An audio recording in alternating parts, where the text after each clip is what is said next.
Necə gəldi, necə keçdi uşaqlıq. Baxdıqca köhnə, o vaxt unudulmaz şəkillərə canlanır yenidən gözlərində uşaqlıq.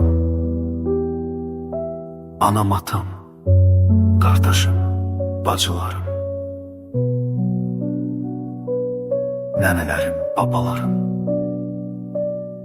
dayılarım, xalalar, əmilər, hamısı bir qadırda, hamısı ürəyimdə yenə.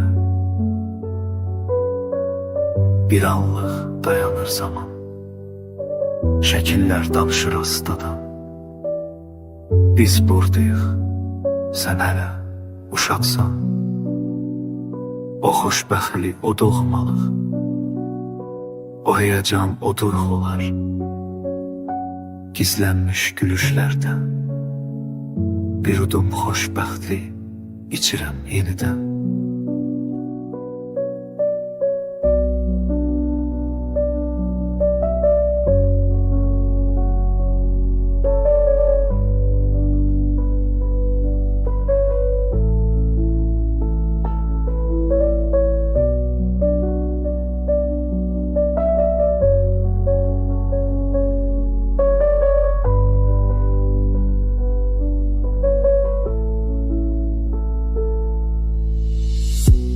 Su axır ama o həmin su deyil.